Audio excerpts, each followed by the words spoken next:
Tornadoes causing destruction in parts of Michigan, and we're looking at the damage and recovery this morning.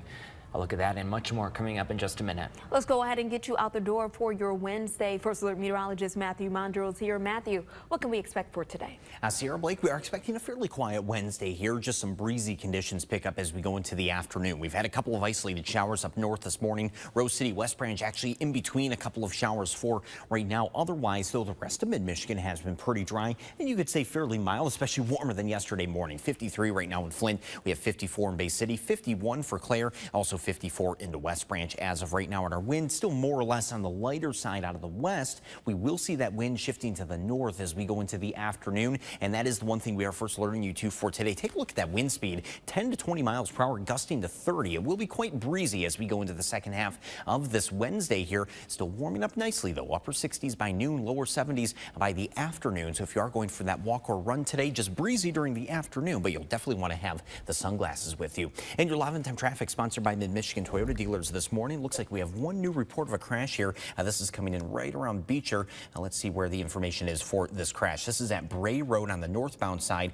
between Carpenter Road and Coldwater Road. Be on the lookout for that, as that can sometimes be a busy area, especially during rush hour in the morning. If you're heading towards Lansing, though, all clear on I-69 and the rest of the way towards Ann Arbor or Metro Detroit on 23 and 75. Looking pretty good as we start off here on this Wednesday. Blake, Sarah, send it over to you. All right, Matthew, thank you. We have a quick traffic alert too to pass along because part of Hospital Road in Saginaw Township will be closed today for firefighter training.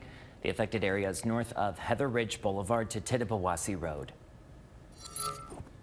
Paramedics have stopped everybody, telling people not to go that way. It's a disaster.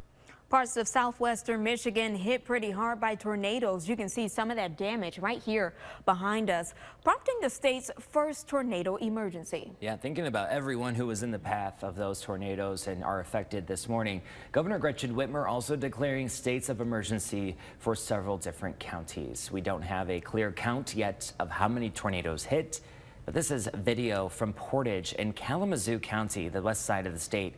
That's what's left of a strip mall. 6 buildings included an insurance company and pizzeria.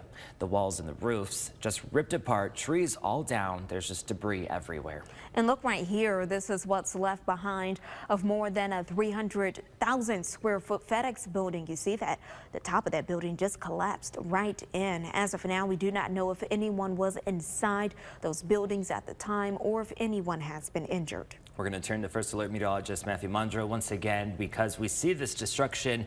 It just kind of makes us wonder, how serious were these storms, Matthew? Yeah, very serious storms that moved through southwestern Michigan yesterday. And like we saw in some of that video, not only just tree branches or power lines being broken off or snapped off like we tend to see with tornadoes here in mid-Michigan, but we're talking about tornadoes that actually were causing damage to well-built structures. So we're talking the FedEx building there, a structure that's made out of either brick and mortar, concrete, or metal. We're also talking the strip mall that we saw some images from there too. These are, again, well-constructed buildings that even saw damage from that tornado. Here's more video of more tree damage and power line damage too. Certainly a lot of trees are being brought down by that large swath of wind from those tornadoes from yesterday. Looking at some of the video and photos this morning, this does look similar to the damage that we had from the tornado in Gaylord. That was in May of 2022, just about 2 years ago, if you remember that tornado farther up north. We're waiting for the National Weather Service to put out their storm survey, hopefully sometime later today or tomorrow. As soon as that comes in, we'll let you know. Sarah, Blake, we'll send it back over to you. Matthew, thank you. Be sure to stay here with us, TV5. We will keep you updated as we continue to learn more about these tornadoes and recovery efforts. Now, tens of millions of dollars were at stake on ballots Tuesday in school districts across mid-Michigan. There was also a recall election in Flint for a 9th Ward council seat. Goodrich Schools asking for its first ever sinking fund. That's for pay-as-you-go things like school repairs or buying buses. Voters in Genesee County voting no to that proposal. In Flint, voters in the 9th Ward deciding Jonathan Jarrett will serve the remainder of a city council term. That 9th Ward seat was held by Eva Worthing, who faced a recall and then withdrew her name from the ballot. So Jarrett will hold this seat now until November 2026. Taking you to national news now, former President Trump's hush money trial, hearing some explosive testimony. Adult film star Stormy Daniels taking the stand, giving salacious details of her alleged encounter with Trump about 2 decades ago. He denies the affair even happened and has pleaded not guilty to those charges. Jared Hill now has more from New York. A very revealing day. Former President Donald Trump due back in court tomorrow for day 2 of potentially explosive testimony from adult film star Stormy Daniels in his Manhattan criminal case. Under oath on the witness stand yesterday, Daniels recalled the details of their alleged 2006 sexual encounter, which Trump has denied. Daniels testified that Trump invited her to his hotel suite in Lake Tahoe. She said she asked Trump about his wife, Melania, and he said, quote, "Don't worry about it. We actually don't sleep in the same room." Daniels also said she wanted to share her story 10 years later, but was afraid, adding that she took the $130,000 payment from Trump's former lawyer, Michael Cohen, to stay quiet. Everything in this case is designed to get to Michael Cohen's testimony. He is really the only person that we know of who could give direct evidence about Donald Trump's involvement. In cross-examination, Trump's lawyers questioned Daniels' motives, asking if she hates the former president, to which she responded yes. They asked if she wants Trump to go to jail.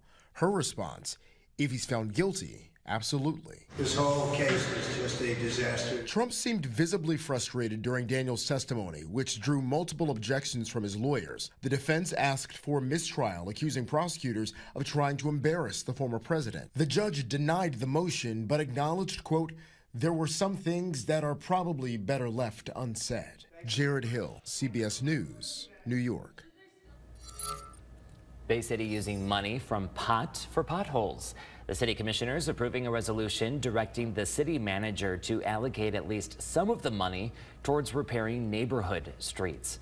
The resolution sponsor says it also has a specific target. Over the last several years since I've been on the commission, there's been more money, millions and millions of dollars spent on roads. They're not seen in the neighborhoods. I want to get it to the neighborhoods.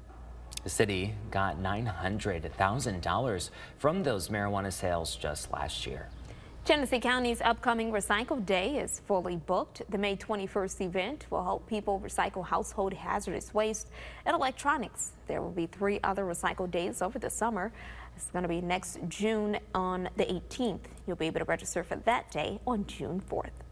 Well, if you haven't heard this yet, the owners of Mulligan's Pub in Bay City is saying goodbye after 34 years. The announcement on the downtown business's Facebook page Tuesday. Mulligan's is on Center Avenue between Saginaw and Water Streets. The announcement thanking everyone who's visited, telling customers to, quote, give the new ownership a visit. Kids looking for tips on playing baseball can learn from the pros. We're taking a live look at Dow Diamond, where the Great Lakes Loons are hosting a free clinic before Sunday's game against the Lugnuts. So they're going against the Lansing team every day this week, starting tonight at 6:05. Kids 5 to 12 can learn the basics of the game from coaches and players. All you have to do is buy a ticket. The clinic is 10 to 11:30. Sunday's game starts at 1:05.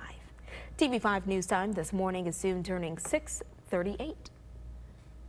Repurposing an old golf course in Grand Blanc will tell you how you can learn more about these plans. Let's go outside to Saginaw. Hello, good morning. Nice and sunny out, so grab the shades. And it's clear too, so enjoy. Your on-time traffic brought to you by your Mid-Michigan Toyota dealers. Take a look there and stick around for Matthew's First Alert forecast coming up in just a few minutes.